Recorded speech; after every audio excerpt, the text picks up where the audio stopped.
Hello, everyone. Thank you for joining us with this very interesting sessions. Yes, AI, artificial intelligence. If data is petroleum, what is AI? AI might be electricity. So, that is a very AI revolution is happening right now. So we can't say these are transformations without AI, because AI changed whole business operations, R&D for product development and manufacturing in factory. Also sales and marketing for customers. So AI will have a critical impact on the company's destiny in the future. So if you think about marketing side, maybe we need to redesign, even forget, even delete whole things, traditional marketing strategy because of AI marketing. AI marketing has a very effective and efficient way for their performance and also to get the customer and then retain their customers very effectively. So through these sessions, we will touch what kind of perspectives should we have on AI not to lose our business opportunity. Also, we will do a deep dive on AI marketing. For these sessions, we have a very distinguished speakers, Dr. Chihan Yu. He's a co-founder and CEO of Appier. Appier is a AI software solution company. He got a PhD at Harvard University, major in AI. Also, he started his career for 10 years as an AI researcher before establishing this company. Appier established in 2012. During 10 years, it has tremendous great story in the market. Its market cap is already over $1 billion US dollars. Also, it is a listed company at Tokyo Stock Exchanges. If you look at the Appier's global operations, that is very impressive. It's over 17 overseas branches in US and Europe and Asia market. Also, it has over 800 global clients with very differentiated AI software solutions, including CrossX and iQua. So I will introduce Dr. Chihan Yu, and then I will discuss. So hello, welcome, Dr. Yu. Hi, nice meeting you. Nice meeting you. So Dr. Yu, so why don't we talk about Appier? Could you explain about Appier just briefly for everyone? I really want to hear that. Sure. So Appier is a global AI software as a service company. We focus on consumer marketing space.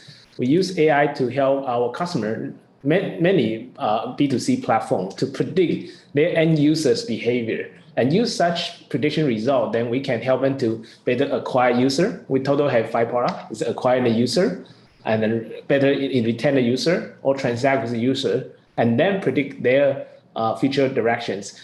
At the end, have a conversation with their users. So totally 5 steps. So it's exactly aligned with the consumer marketing funnels. Mm-hmm. And currently we operate across 17 offices, as you mentioned, and serving more than 1,000 brands. Is that all? Okay, yes. So maybe during our conversation, we can get to know much more about Appier. So why don't we talk about AI history? If we go back to the 1950s, so with the Alan Turing and also Dartmouth conferences, it took a long time with the up cycle and down cycle during 50 years. So you are experts. So how do you see the cycle on AI? What is the implication and key lessons on that? Yeah, actually AI has been with us, as you mentioned, for 60 years. And then I think prior to 1970, 1980, usually we call it symbolic periods. Usually people define rules. For example, if you do A, then you will get B results. You do C, then you get D result. Write down all those rules, as many as possible. And that's sort of the first stage of AI. And the second stage of AI is actually having the data and then use the data to predict about the future. So now we are not dealing with what we call deterministic rule. Now it's probabilistic. Then we can actually predict the future. If this happen and this happen, then we have how much probability or likelihood these things will happen.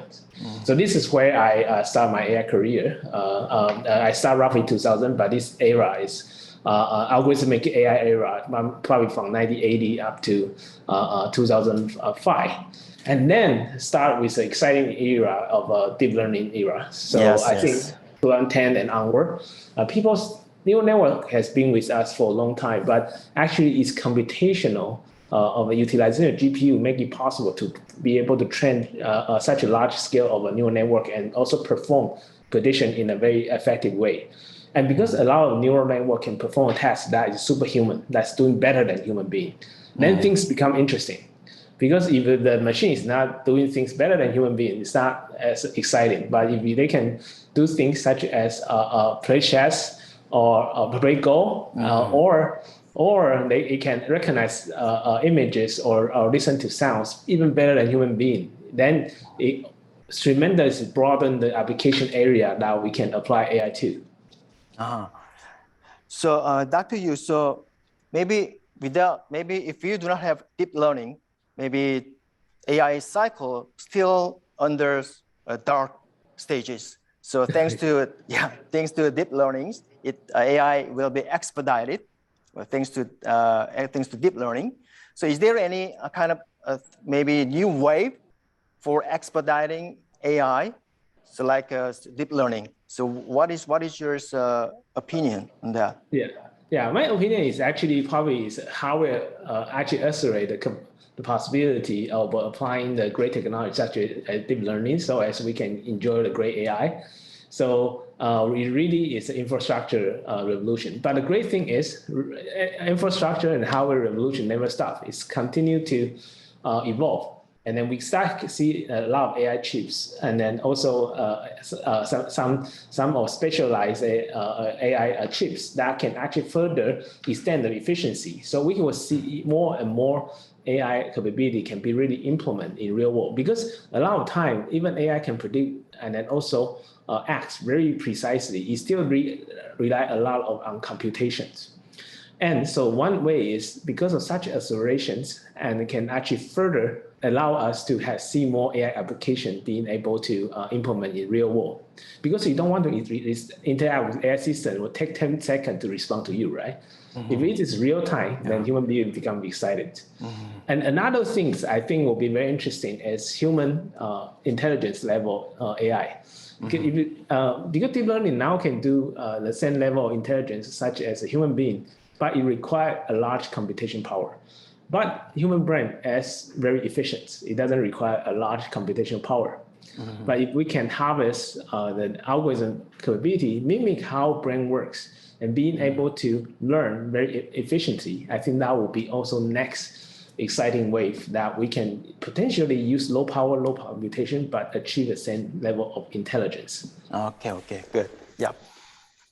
So I'd like to know about your macroscopic perspective on the AI revolution. Maybe if you think about IT Big Bang, at first, Internet's first one was Yahoo. And then a lot of things, players are jumping. And then finally, unfortunately, Yahoo was not a winner in the IT.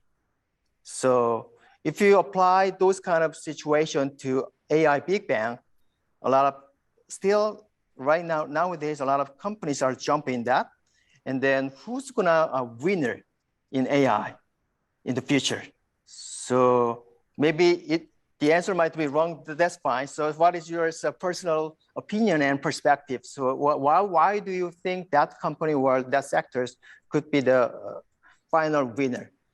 Yeah, it's my idea is because all the field, including how we work and how we travel and how we live, all will be transformed by AI. So actually, each company or each space can have multiple winners. because AI, unlike in the past, I think many years ago, people think about AI, think about the universal intelligence. That means that one AI system can do everything. But in reality, what we are currently seeing is specialized AI.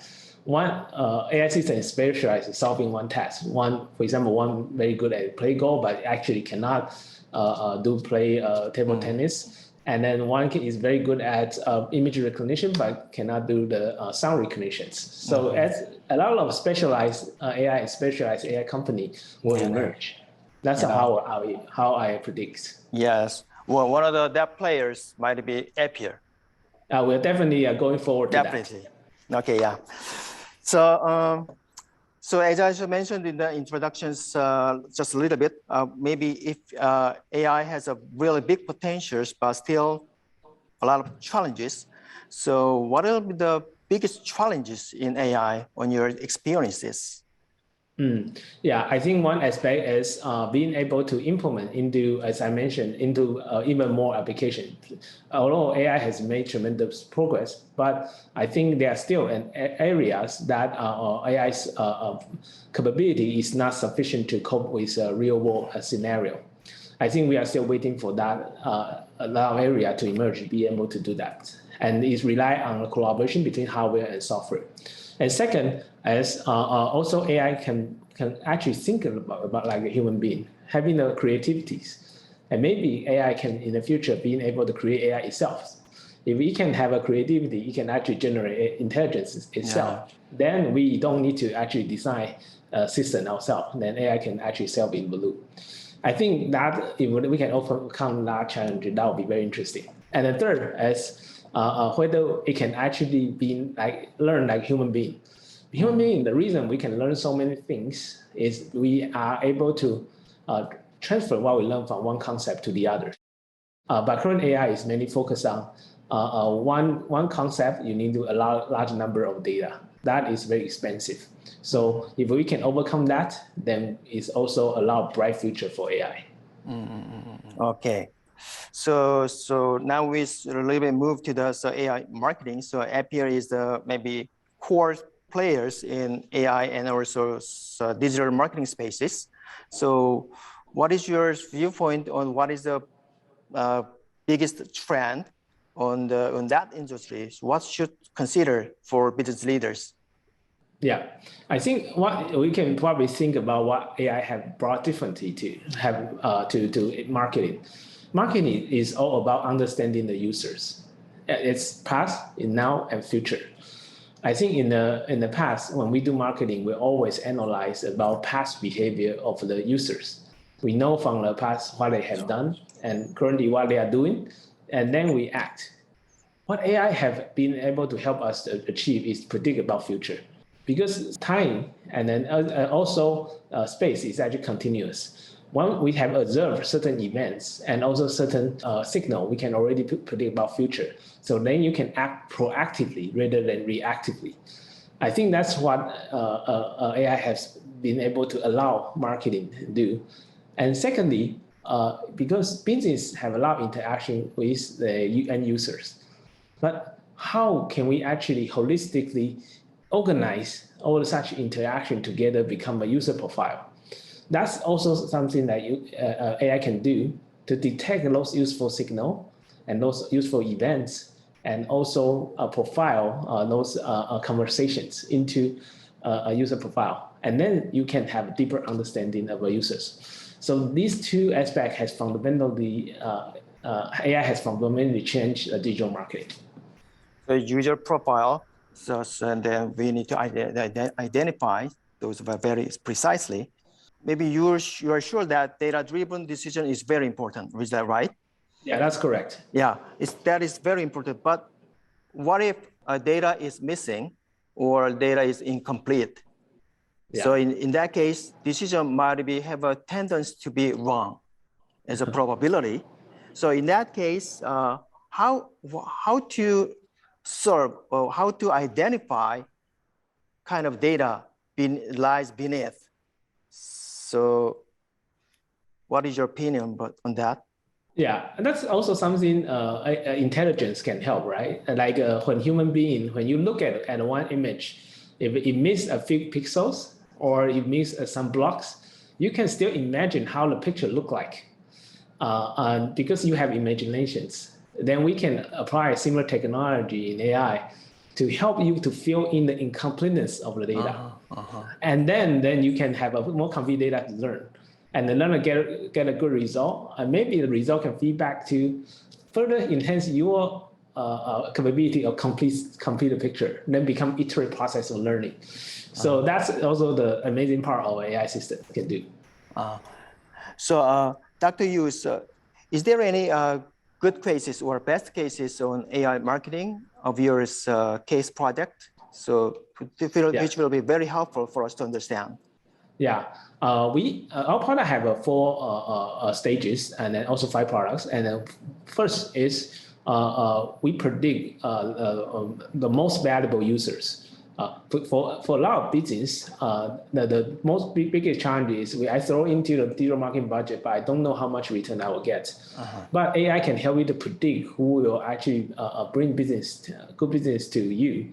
And then so you only invest digital marketing budget on those people. I think that's the first how AI help. And second, engagement. Engagement is all about personalizations. When you visit a website, if you immediately find your most interested drama or thing, for example, if these persons just feel like watching the Squid Games, and then you go into Netflix, immediately recommend a Squid Game, then they will stay and watch a whole series of 9 episodes, right? And that kind of personalization is very important for every aspect. So AI can help you to predict what kind of drama, what kind of books, what kind of content these users want to see. And the third stage for us, marketing, is about transactions. If the customer pay the money, then they will become eventual loyal customers. But customers usually feel very hesitant to make decisions, especially in online scenario where they have too many options. So what we predict is who a customer need and what kind of incentive or a little bit nudge they need.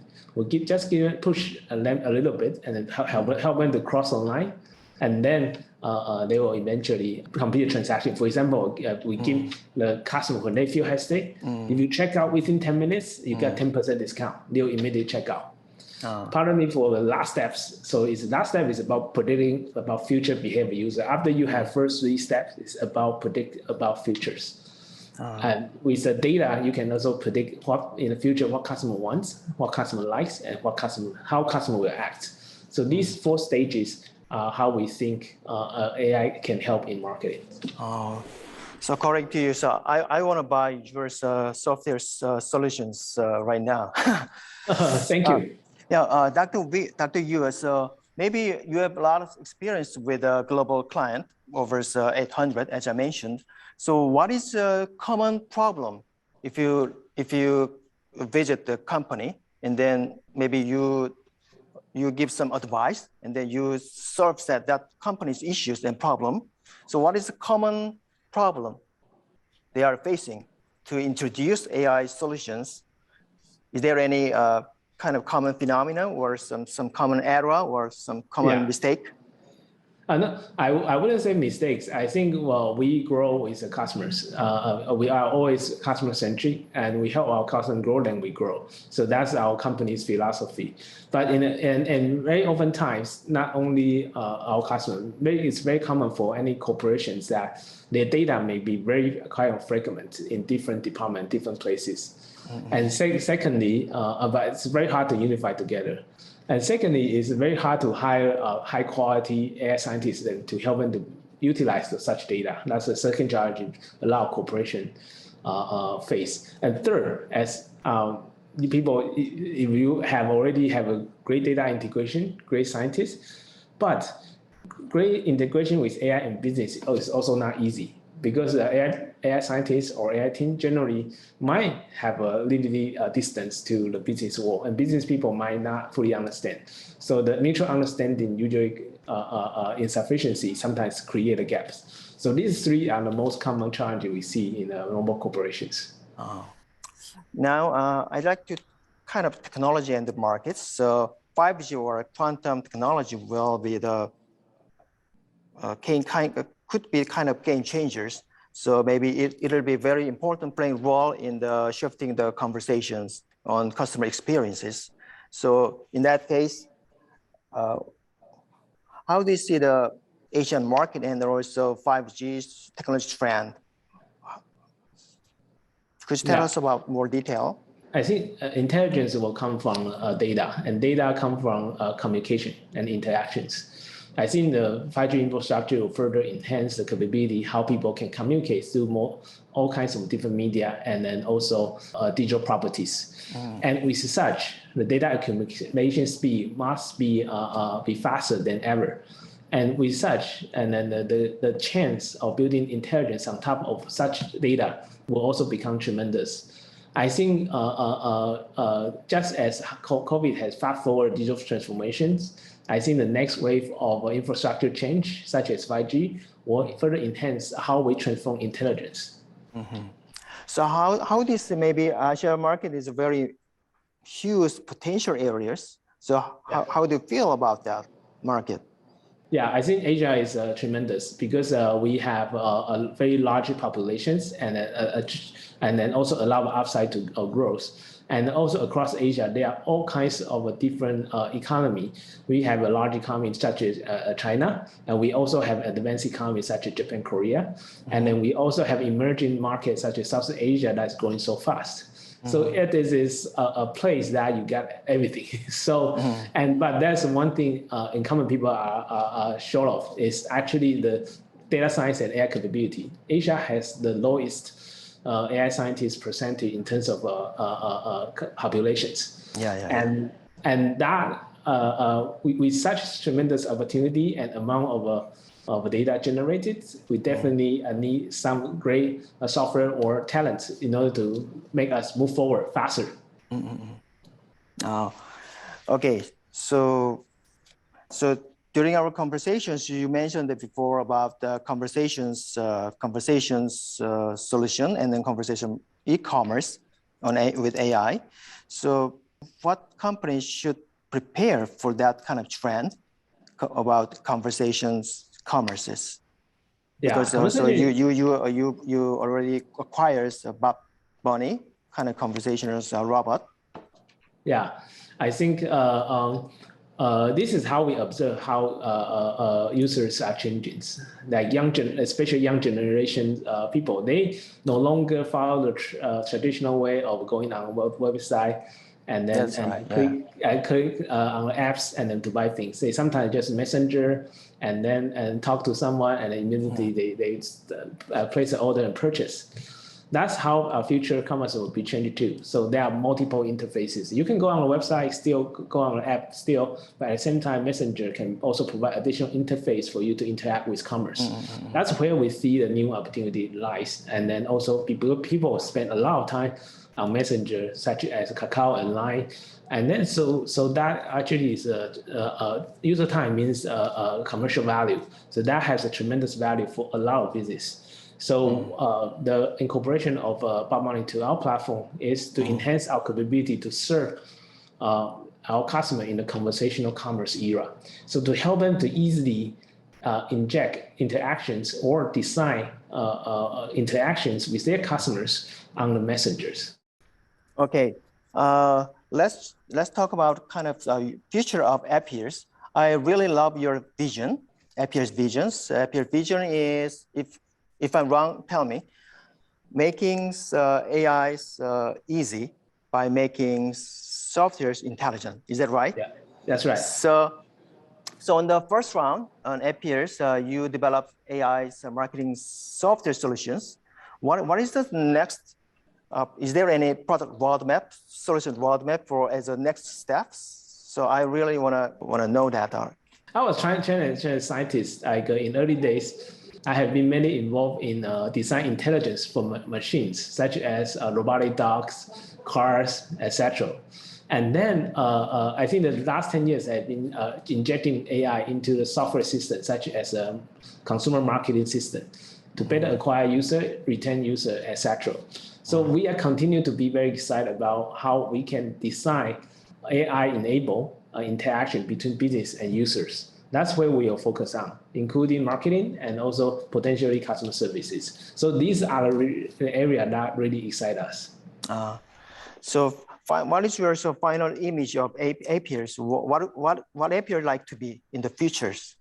Yeah, we want to be a leading company, and when people think about using the AI, and they will think about Appier.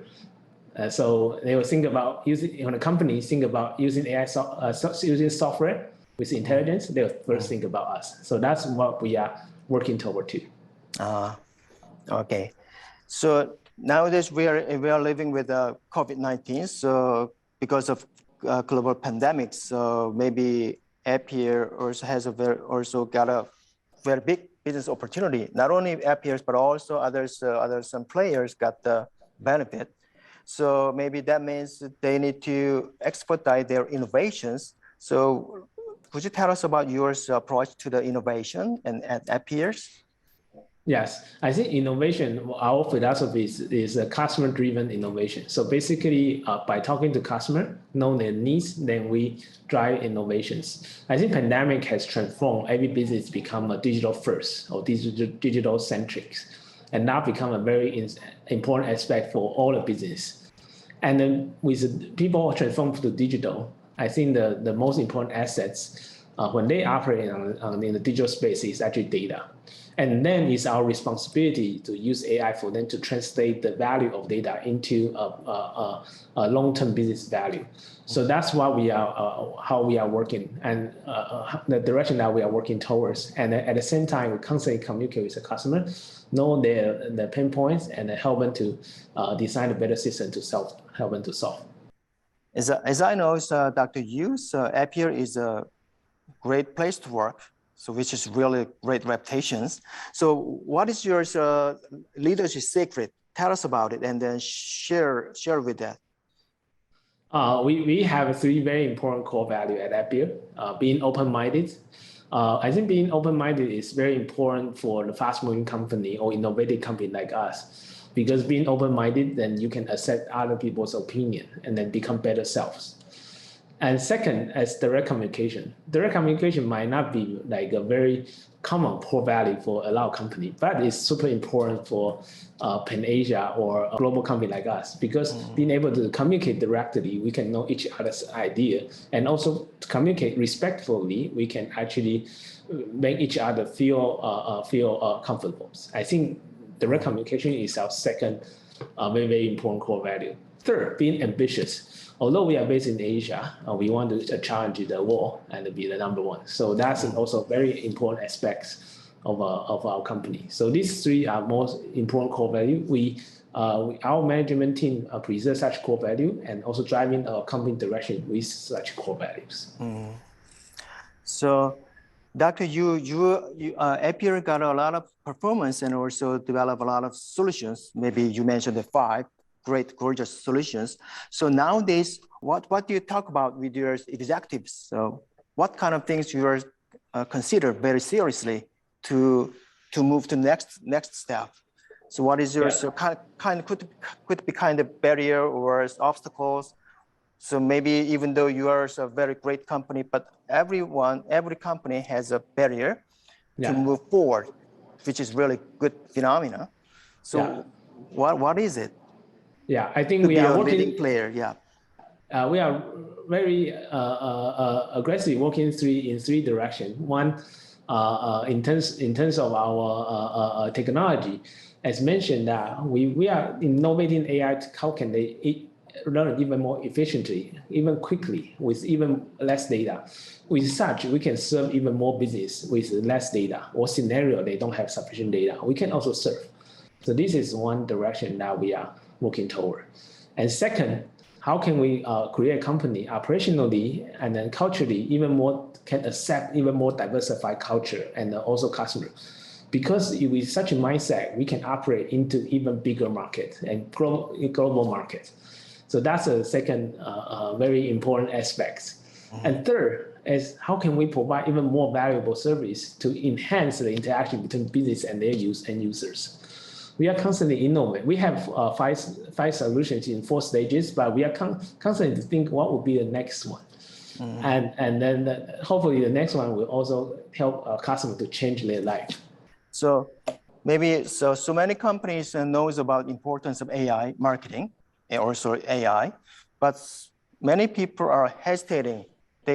Exactly what they don't know if they introduce AI. So because AI looks like a big one, some very complicated. So that's why some company and some CEO are struggling. Yeah, even though I know that importance, but what should I do after I get back to the work? So if you have some advice to them, so what kind of advice do you want to give them? Yeah, or they're struggling those kind of issues and situations. Yeah, just treat AI as your best partner. It's an intelligent or automated version of the existing tool that you use. And once you become an ultimate partner together, then you can feel the full power. I think that's how. And then essentially, even the system we implement, we just help the company to move one step forward toward the proactive version or intelligent version or automated version of how they do things. So I think that can bring a lot of efficiency and benefits. So now, usually young generations, so we just call them digital native, but in the future, they will called by AI native. They will live together with AI and robot. So what kind of skill set or education essential to them? So for their career, for their life, so what will be the good one? Yeah, that's a good question. So I think in the future, a lot of things will be empowered by intelligence. What is left for human to do, right? But the human have emotion, human have creativity, human have a lot of relationships. I think with the technology advancement, I think the human nature will come back to the basic. I think this is that opened up a lot of opportunity for us to rethink what would be the most valuable role for human being in the future. Maybe as the leadership across both human being and then also machines. And that will be very interesting. It's also for us to imagine how the future will look like. Maybe also during that skills you mentioned, maybe we need to think about original human beings philosophy, which is really important. Yeah, good one. So this is very direct questions to you. So please answer without any biases. So should we buy Appier's stocks? Tell us about it. Definitely. We are a company with a bright futures, and also we are strong growth, and we also diversify and solid executions. Yeah, I think we definitely, as a management team, we have a lot of confidence in the company, and then we hope that a lot of shareholders will have the same confidence as us. Okay, so I'm gonna buy Appier's. So I need to yen maybe to buy the stocks. Yeah. Thank you. Yeah. It's really a great pleasure to discuss with you about AI and AI marketing. So, which is really important how to handle and how to prepare on AI marketing for their business performance. So, is there anything you wanna comment or you wanna give them to all audiences? If you have, let us know. Yeah, I think we are just in the very beginning of AI revolutions, and it is a peaceful, also long-term revolutions. We, as a human being, we all need to get ready to embrace more intelligent versions of a new world in the future. Okay. So maybe through these sessions, we discussed a lot of things about AI and AI marketing. So maybe all participants will have get some insight on AI and AI perspectives for their business operation. Maybe if they have some insight, maybe they will use our discussions result. If they do, maybe it will be very good for them. Also, thank you sharing your perspective on AI and AI marketing. Also, thank you for all participants. I hope all of you enjoy this session. Thank you very much. Thank you very much. Thank you very much.